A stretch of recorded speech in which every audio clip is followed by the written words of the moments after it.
Subscribe to your local MLS and your market reports. This is going to help you a lot. You should set a weekly business routine so that you're analyzing that data and you're following the local government planning and the zoning meetings. Note renovations that are going on. You need to know how many for sale by owners are happening, how many investor flips are going on in your local community, what's coming up for sale on signs. Don't forget to talk to locals. If you're going to do open houses, use it to talk to the neighborhood.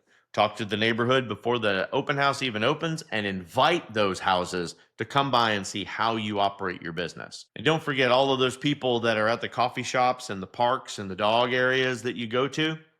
They're home buyers. Say hello and introduce yourself. Let's talk about negotiations for just a minute and the poker face that you need to have developed in this industry. Being a great negotiator means more than just securing the lowest price. It means that you can master your emotions and control your reactions, especially in a high stakes situations like this. In Florida, minimum home price is $465,000. That is one chip, one bet on a blackjack table. In high stakes situations like this, you need to know when to push, when to compromise, and how to communicate your client's needs effectively, sometimes at a loss, so they can ultimately gain in the next move that they're making. You need to hone this skill above all others. Strong negotiation skills can enhance your reputation as a skilled professional. It will allow you to win better deals. Clients will not derail transactions as often. It will help you resolve conflicts calmly and constructively. It will help you build trust and better communications for those relationships. And you'll close deals faster with fewer complications. Becoming a master negotiator is about developing a mindset of empathy, strategic thinking, and confidence. And in real estate, where deals involve high emotion, this skill is going to set you apart from the norm.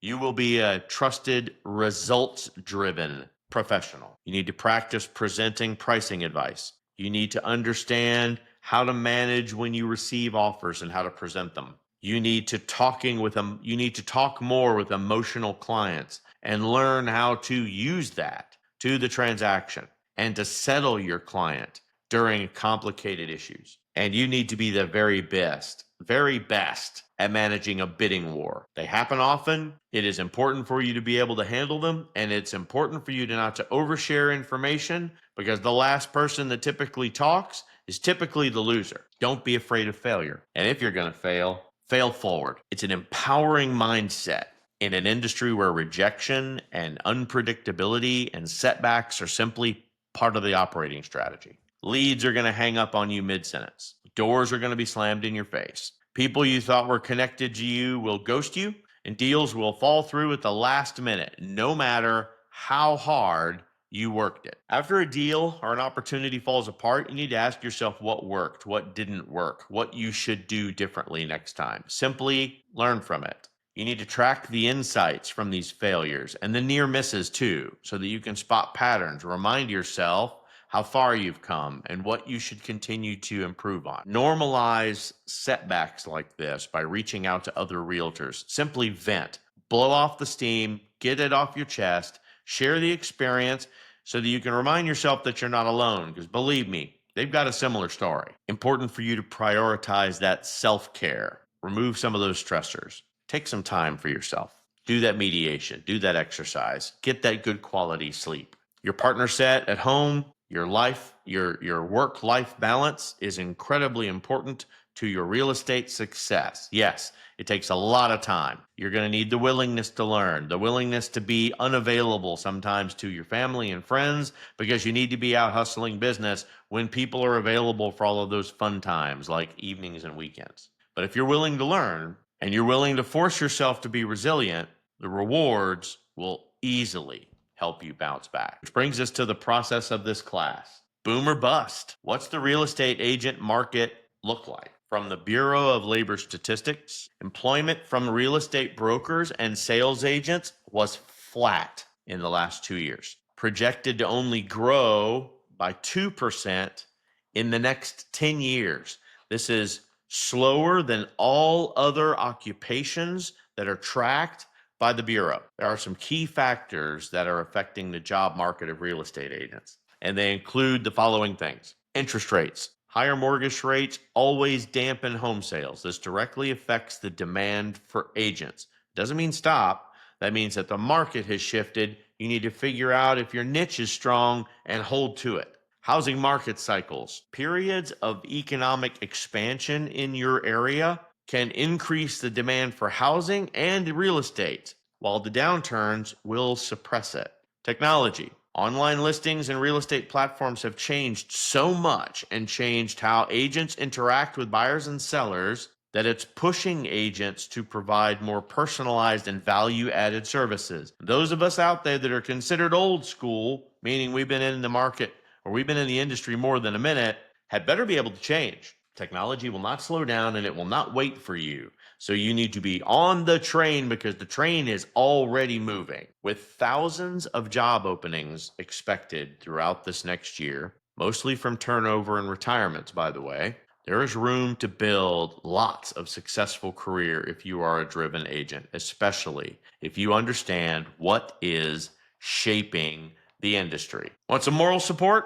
Average annual salary of a real estate agent in the United States is $85,000 a year per ZipRecruiter, and that's May of 2025. Earnings, however, vary significantly based on location, level of experience, and specialization of niche. For example, a real estate agent in California reportedly earns an average of $128,000 a year, while a real estate agent professional in Iowa only makes $45,000 a year. So remember, all averages are going to be based on who's the agent, how much of the market do they understand, are they in a market that's profitable for the industry, and can they affect their salary for it? And I say yes, no matter where you are. Take your experience and add your time commitment. Agents, the more years you are in the industry working with full-time, typical high earners, you're going to do better than the beginners. The beginners typically take 1 to 2 years to even ramp up. So don't be afraid of new agents coming online. And by the way, 80% of them fall out within the first 5 years. So the turnover ratio in real estate certainly does not overcome the amount of people that are falling out entirely. Location's important. If your market's not moving in your area, don't fail the industry. Move locations. Start working in an area that has higher demand. This is a supply and demand business. If you're a buyer's agent, houses have got to be available and buyers have got to need. If you're a seller's agent, people have got to be moving out of the area so that it can make room for people moving in. Specialization. Don't forget about your niche, and you need to stick to it. It needs to be your primary business model. Other business will happen. Baskin Robbins sells ice cream. They also sell sodas, snacks, other things that they're there. Toppings. They know how to make money from everything, but ice cream is their go-to. That's what they do best. That's what they will continue to market. Market conditions are directly regulated by your education. You got to be smarter than the game being played. And as the game changes, you need to be adaptable and you need to follow through with all of your business strategy. It is hard to become successful in real estate, just like it's hard in most industries to be successful. The top 20% of the agents that are killing it out there will tell you resiliency was the key. Get up every day, make your bed, get to work, and trust me, the business will follow. Have a great day, everybody. You are not the average realtor, and learning how to become a successful real estate agent will be as simple as dedication and strategy. Give yourself the best chance of success and follow some of those strategies we talked about today. Intentionally build your network and leverage your technology and tools so that you can be prepared for the inevitable ebb and flow of the market. There is never failure. There is only success. Good luck this weekend. Do great things. Continue to do great business.